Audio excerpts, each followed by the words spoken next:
C'était le début de l'automne, et le monde extérieur était silencieux sous un ciel sombre et éclairé par la lune. Émilie dormait profondément, le souffle lent et régulier, complètement plongée dans un profond sommeil. Son mari, Peter, était à ses côtés, ronflant doucement. La maison était silencieuse, même les craquements habituels semblaient s'être tus, comme dans l'attente de quelque chose.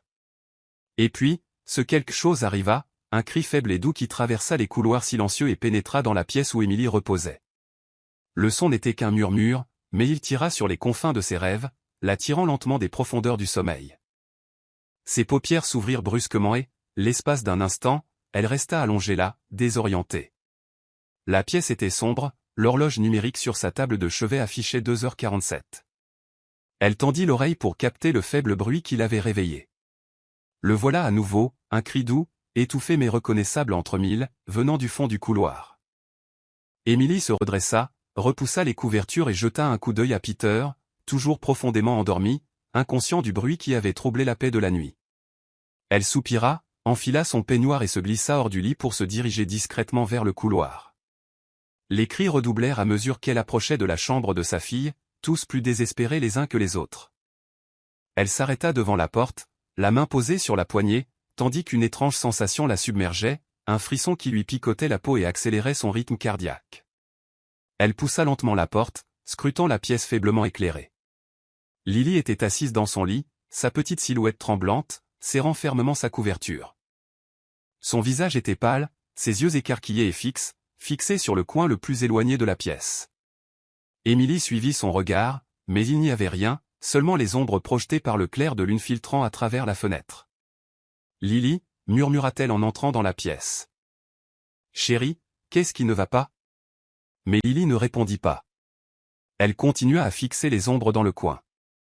Émilie sentit un frisson lui parcourir l'échine tandis qu'elle s'asseyait à côté de sa fille, l'entourant d'un bras. « Qu'est-ce qu'il y a, ma chérie ?» demanda-t-elle doucement en écartant une mèche de cheveux du visage de Lily.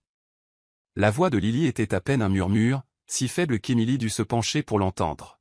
« Il est là, » dit Lily, les yeux fixés sur elle.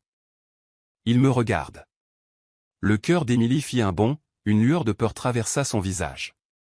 Mais elle força un sourire réconfortant, chassant ce sentiment. « Il n'y a personne ici, ma chérie. Ce ne sont que des ombres, rien à craindre, dit-elle doucement, espérant rassurer sa fille. Mais Lily secoua la tête, l'air inébranlable.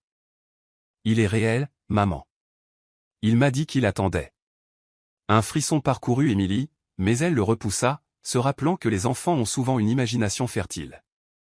Elle resta auprès de Lily jusqu'à ce que sa respiration se stabilise, la regardant enfin se fermer dans le sommeil. Mais alors même qu'elle retournait dans sa chambre, Émilie ne parvenait pas à se défaire du sentiment que quelque chose l'observait, quelque chose qui manquait au silence. Cette nuit-là, son sommeil fut agité, hanté par de faibles murmures qui semblaient résonner aux quatre coins de son esprit. Le lendemain matin, la maison vibrait d'un doux bourdonnement d'activité. Le petit déjeuner cuisait, l'odeur du café emplissait la cuisine, mais le malaise persistant de la veille persistait en Émilie, l'enveloppant comme une seconde peau. Elle ne put s'empêcher d'observer Lily attentivement, remarquant les cernes sous ses yeux, son regard lointain, comme si elle cherchait quelque chose. Émilie essayait de faire comme si c'était une simple période de son enfance. Les enfants voyaient souvent des choses autres que leurs amis imaginaires, qui allaient et venaient au gré des saisons. Mais il y avait quelque chose de différent chez l'ami de Lily, quelque chose qui emplissait Émilie d'une terreur sourde qu'elle ne parvenait pas à expliquer. Les jours suivants, les pleurs continuèrent. Chaque nuit, comme une horloge, Émilie se réveillait au son des doux gémissements de sa fille qui résonnaient dans les couloirs. Chaque fois, elle se rendait dans la chambre de Lily, la réconfortait et la rendormait. Et chaque fois, Lily lui disait la même chose. « Il est là, maman.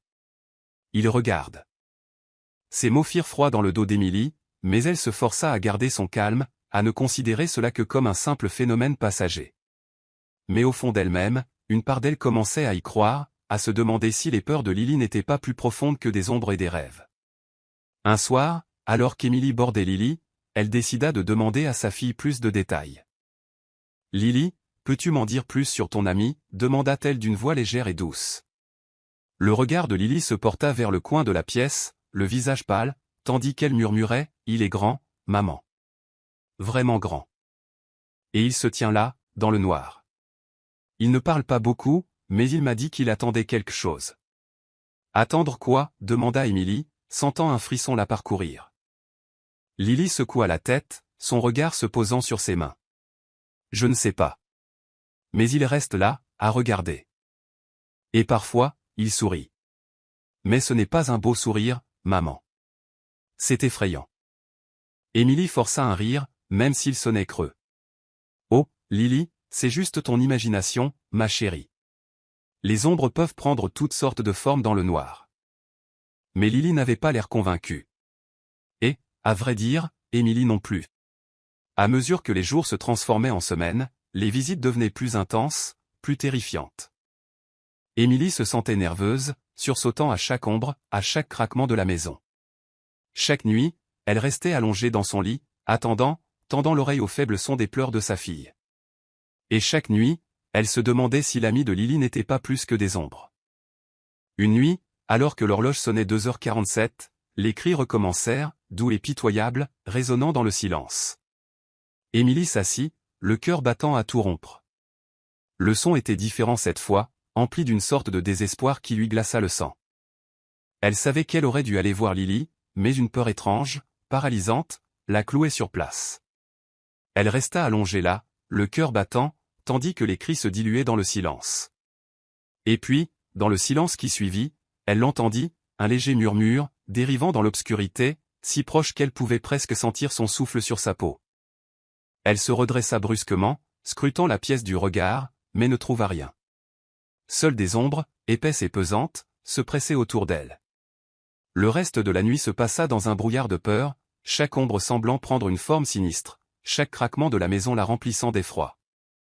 Le lendemain matin, le malaise d'Émilie s'était transformé en terreur. Elle observa Lily attentivement, remarquant que sa petite silhouette semblait plus fragile, son visage plus pâle, ses yeux plus sombres. Elle paraissait fatiguée, épuisée, comme si ce qui la hantait la nuit la vidait peu à peu de sa vie. Au petit déjeuner, Lily leva les yeux vers sa mère d'une voix douce, presque un murmure. « Il était là hier soir, maman. Il a dit qu'il était presque prêt. » « Prête à quoi ?» demanda Émilie d'une voix tremblante. Le regard de Lily était lointain, sa voix à peine murmurait. « Je ne sais pas.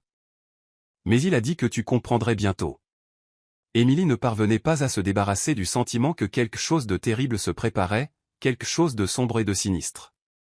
Cette nuit-là, elle se retrouva incapable de dormir, allongée dans son lit, les yeux écarquillés, le regard perdu dans l'obscurité, à l'affût des pleurs de sa fille. Et puis, juste au moment où l'horloge sonnait 2h47, les cris retentirent, doux et désespérés, résonnant dans le silence. Émilie se redressa, le cœur battant, et sans hésiter, elle sauta du lit et se précipita dans le couloir jusqu'à la chambre de Lily. Elle poussa la porte, le souffle coupé par la scène qui s'offrait à elle.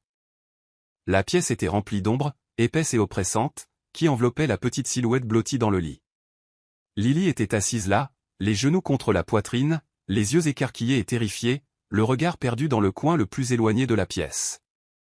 Émilie suivit son regard et, pendant un bref instant horrifiant, elle la vit, une grande silhouette sombre debout dans un coin, les yeux brillants d'une lueur malveillante, la bouche tordue en un sourire tout sauf bienveillant. Elle cligna des yeux, et la silhouette disparut, ne laissant place qu'à des ombres.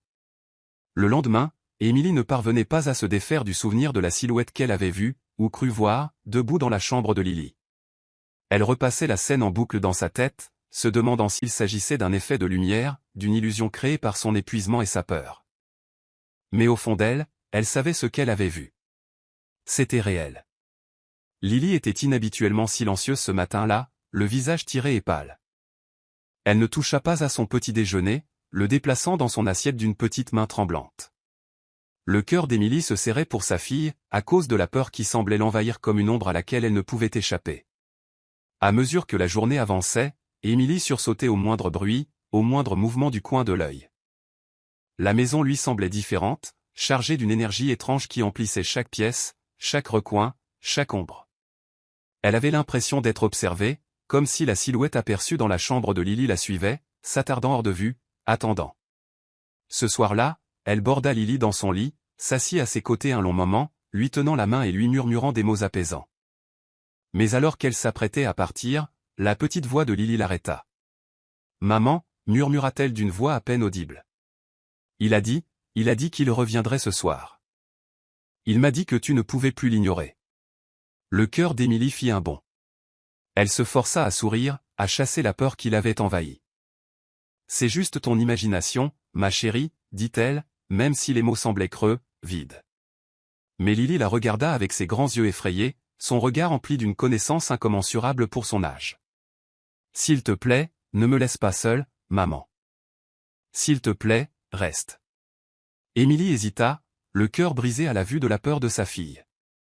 Mais quelque chose en elle, une peur profonde et instinctive, lui disait qu'elle devait partir, qu'elle ne pouvait pas rester dans cette pièce. Elle embrassa Lily sur le front, lui murmurant un doux bonsoir, et se glissa hors de la pièce en fermant la porte derrière elle. Émilie resta allongée dans son lit cette nuit-là, le corps tendu, les nerfs à vif. Elle fixait le plafond, écoutant le silence, attendant. Les minutes s'éternisaient, chacune remplie d'une terreur grandissante qui faisait battre son cœur à tout rompre. Puis, juste au moment où l'horloge sonnait 2h47, les cris recommencèrent. Cette fois, ils étaient différents, plus forts, emplis d'un désespoir qui déchira le silence, la glaçant jusqu'aux os. Émilie se redressa, le cœur battant à tout rompre en écoutant le bruit. Ce n'était pas un simple cri, c'était un hurlement, rauque et terrifié, qui résonnait dans la maison. Elle sauta du lit, courut dans le couloir, ses pieds martelant le sol, et atteignit la chambre de Lily dont elle ouvrit la porte à la volée. Ce qu'elle vit à l'intérieur la figea sur place. Lily était assise dans son lit, les yeux écarquillés de terreur, le visage pâle et décharné. Elle fixait le coin de la pièce, et cette fois, la silhouette était là, plus nette, plus définie, se dressant au-dessus d'elle comme une ombre noire qui prenait forme. Il était grand, incroyablement grand, avec des yeux brillants d'une lueur froide et malveillante. Sa bouche était tordue en un sourire, un rictus grotesque qui emplit Émilie d'une terreur indescriptible. Elle essaya de bouger, de crier, mais sa voix resta bloquée dans sa gorge, son corps paralysé par la peur. Le regard de la silhouette se déplaça, ses yeux croisèrent les siens, et à cet instant, elle ressentit quelque chose, une obscurité écrasante, un froid qui s'infiltra jusqu'à ses os, l'emplissant d'un désespoir si profond qu'elle crut s'y noyer. La silhouette fit un pas en avant, puis un autre, sa silhouette devenant plus nette à chaque pas. Elle la voyait maintenant, les détails de son visage, ses traits déformés, surnaturels, qui semblaient se modifier, comme une ombre incarnée. La voix de Lily rompit le silence, douce et tremblante. « Maman, s'il te plaît, fais-le partir. » Ces mots sortirent Émilie de sa paralysie. Elle se précipita, attrapa Lily et la serra contre elle, les bras serrés contre elle. Elle murmura des mots réconfortants, mais sa voix tremblait de peur, ses yeux ne quittant pas la silhouette qui les surplombait. La silhouette pencha la tête, les yeux plissés, les observant, comme pour les étudier, décidant de la suite des événements. Pendant un long et terrifiant moment, il resta là, silencieux et immobile, le regard fixé sur Émilie et Lily. Puis, lentement, il commença à s'estomper, se fondant dans l'ombre, jusqu'à ce qu'il ne reste plus que l'obscurité. Émilie resta assise auprès de Lily pendant des heures, la serrant fort dans ses bras, le cœur battant la chamade, attendant son retour. Mais la pièce resta silencieuse, les ombres immobiles, comme si ce qui les avait hantés avait enfin disparu. À l'aube, Émilie baissa les yeux vers sa fille, le cœur lourd d'un mélange de soulagement et de peur persistante. Elle savait, au fond d'elle-même, que la silhouette reviendrait, qu'elle n'avait pas vraiment disparu. Mais pour l'instant, ils étaient en sécurité. Lily leva les yeux vers elle, le visage pâle, les yeux écarquillés. « Maman, il a dit qu'il reviendrait, si tu n'écoutes pas. » Le cœur d'Émilie fit un bond. « Écoutez quoi, ma chérie ?» Lily hésita, sa voix à peine murmurée. « Il a dit qu'il fallait croire. Que si tu ne le fais pas, il reviendra. Il a dit qu'il t'attendait. » Ces mots firent froid dans le dos d'Émilie, l'emplissant d'une terreur indescriptible. Elle savait, au fond d'elle-même, que ce n'était pas seulement l'imagination d'un enfant, plus qu'un cauchemar passager. C'était réel, et il l'attendait. À partir de ce jour, Émilie veilla sur Lily de près, ne la laissant jamais seule la nuit, toujours à l'affût du moindre bruit, du moindre mouvement. La maison semblait différente maintenant, plus sombre, comme si les ombres détenaient des secrets qu'elle refusait de partager. Les nuits s'écoulaient dans un silence tendu, chacune marquée par un sentiment croissant d'effroi. Elle savait que la silhouette reviendrait, que ce n'était qu'une question de temps. Mais elle était désormais préparée, prête à affronter l'obscurité. Une nuit, alors qu'elle était allongée près de Lily, elle sentit une présence, un froid familier qui s'installa dans la pièce comme un épais brouillard. Elle ouvrit les yeux, le cœur battant la chamade, regardant autour d'elle, mais il n'y avait rien, seulement des ombres, épaisses et pesantes, qui les enveloppaient. Lily se tenait à côté d'elle, sa petite main tendue vers celle de sa mère, d'une voix douce et tremblante. « Maman, il est là. » Émilie lui serra la main, d'une voix ferme, murmurant « Je sais, ma puce. Je sais. » Et à cet instant, elle comprit.